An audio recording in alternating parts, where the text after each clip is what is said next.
I've been thinking a lot recently about supporting people when they first get on the journey, for example, of the gene keys or any spiritual path, right? To understand, what's actually happening, right? So let's start off with just a very simple explanation of, where universal teachings come from, right? So usually it comes from a great being like a Christ or a Buddha, right? And they have an experience of what in evolutionary astrology we call the Neptunian archetype. They have an experience of universal love, right? And these great beings then go out and teach based on their experience, right? Of understanding the universal truth that, for example, love is everything, right? Love is the foundation of the universe. We could say that's a universal belief. Sometimes they're called impersonal beliefs. I like the word universal, right? So another universal belief could be something like love ends suffering from the third seal, right? Beautiful, beautiful belief to have as your core belief, right? And so when we come to a teaching, we get very inspired by these core beliefs because we recognize the truth of them, right?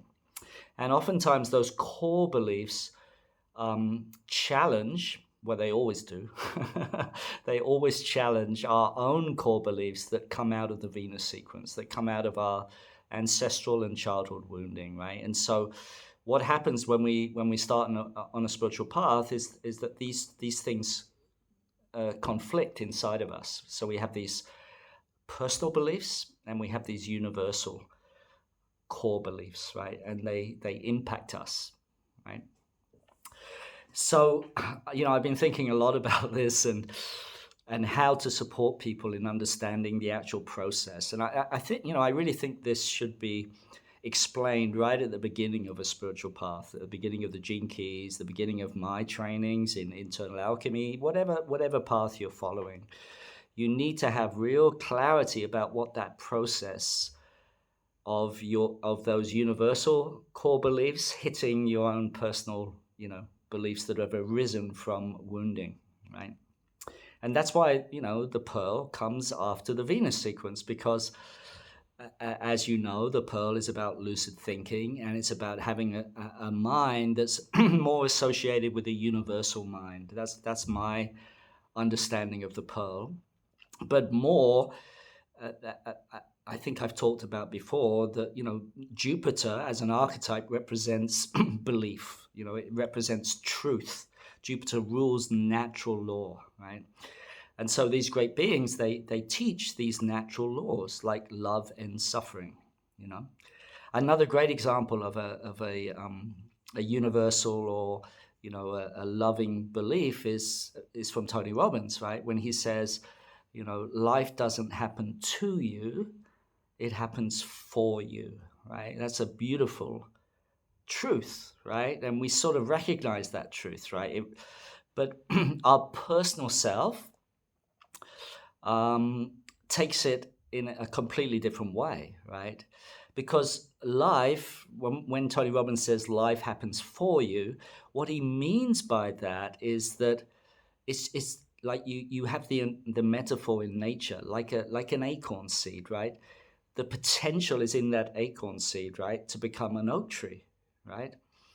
And because as far as we know, the oak tree doesn't have a mind, it doesn't resist that growing into the oak tree. Whereas human beings, we struggle all the way. And this was the traditional role of the guru, right? Was to keep you on track, right?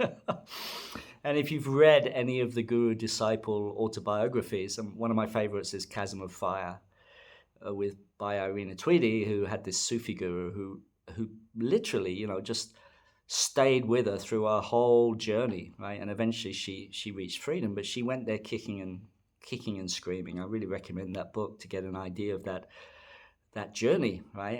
And of course, all of you in the Gene Keys community, you're on that journey, right? And you don't have a guru, I mean, you may put Richard in that role, but he certainly isn't playing that role. I certainly don't want to play that role. I mean, we're not in the age anymore of gurus, okay? We're in the age of collective awakening. Pluto's moving through Aquarius, right?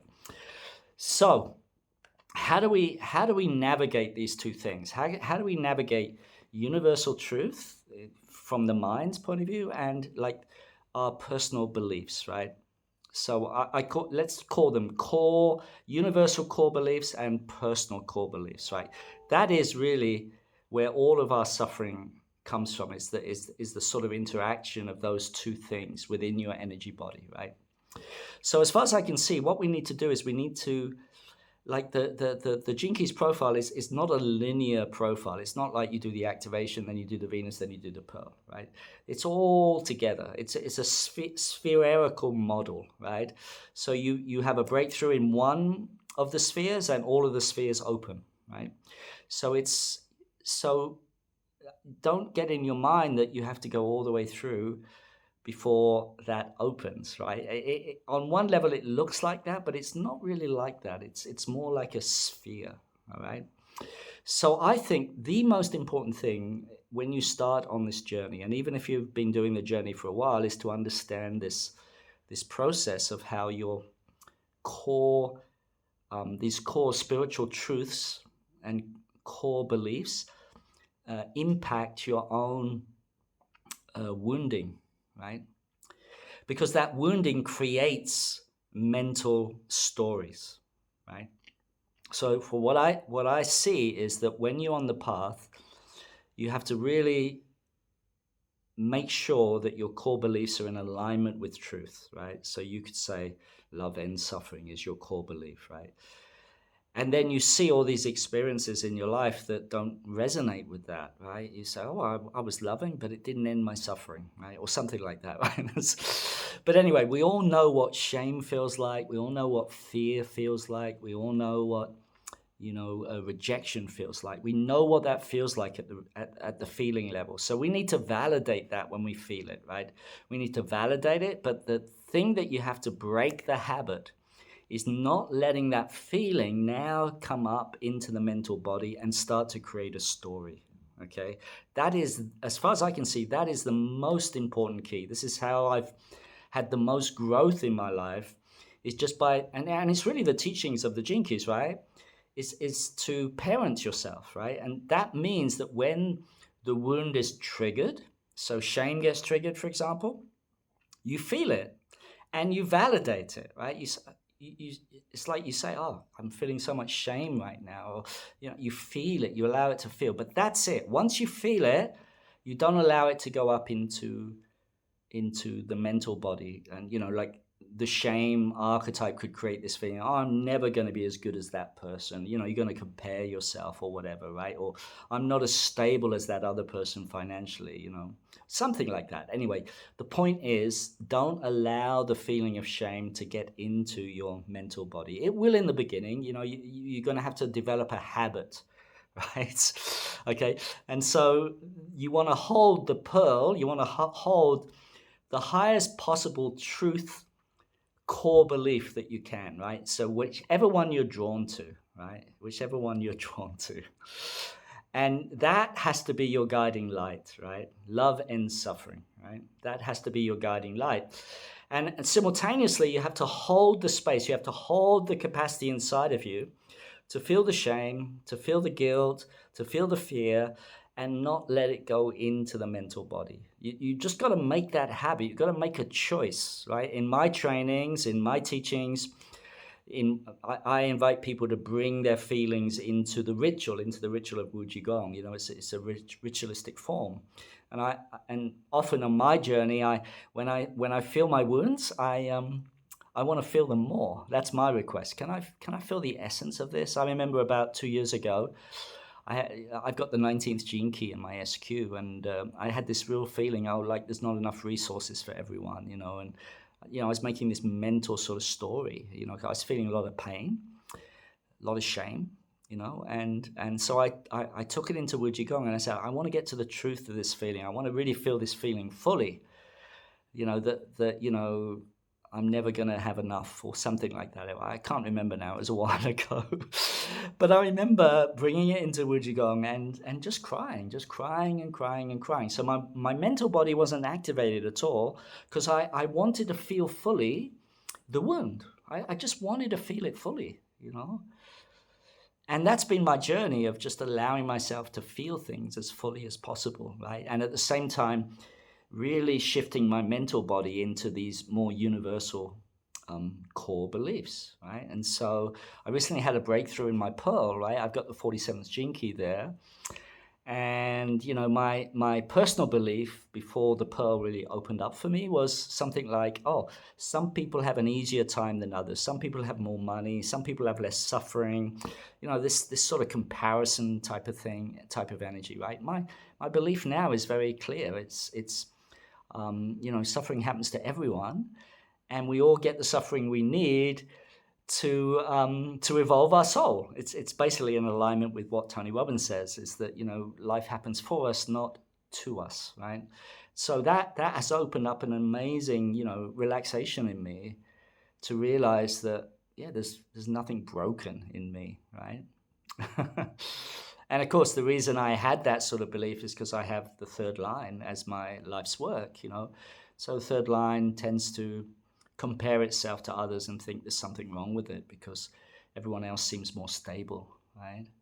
But now I'm just so grateful for my life, for all the experiences I had, for all the changes and all the ups and downs and the lack of stability. I'm completely grateful, and I'm completely open to the fact that it will probably continue happening, being a third line, and it's okay, it's because I see the intelligence in it.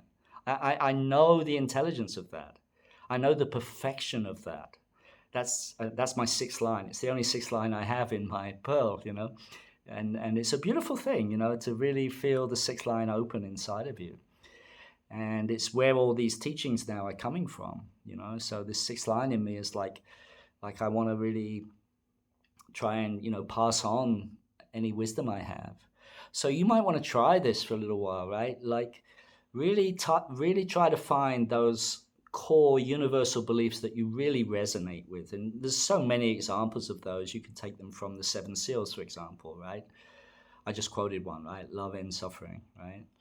And then as you go about your day, and the events of your life come in, right? They're going to trigger the wound inside, right? They're going to trigger the Venus sequence inside of you.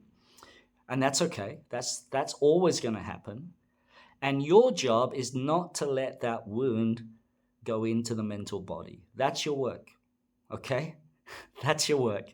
And you have to find a way to feel that wound more and more deeply. Obviously, I'm a big proponent of body work. I've been doing Qini Sang for over 30 years, and so I've seen, miracles happen for people in Qini Sang, because Qini Sang is a healing modality that gets people out of their mind and gets them into their belly, basically, so that they can feel these wounds inside, right? So this is the key, as far as I can see, is you've got to understand the difference between these universal truths and these universal core beliefs that you want to, you were drawn to the gene keys because of those universal core beliefs, those what I call truth beliefs, right? Real truth, right? Right? And then we have our personal core beliefs that are there from our wounding, from our childhood, and at a deeper level from the ancestral. And the ancestral ones are the ones that are really like I can't say tough, but they keep repeating, They keep repeating, right? So I hope that's hopeful for everyone. And I just wanted to make it clear what's happening when you start on the spiritual path. And it's not even when you start, it's the whole journey, right? Until your cells have the experience of a Buddha or a Christ, then you realize, oh yeah, we're all one, we're all love, your cells get that message, then you can say, you're enlightened, there's no more resistance, you're just resting in the truth of who you are, right? But that journey is one of not allowing your wounds to activate the mental body. Otherwise, it's just going to keep repeating. It's going to keep solidifying. And then life only has the choice now to just keep bringing events over and over again into your life, right? This is my vocation, by the way, addiction, right? It's 24.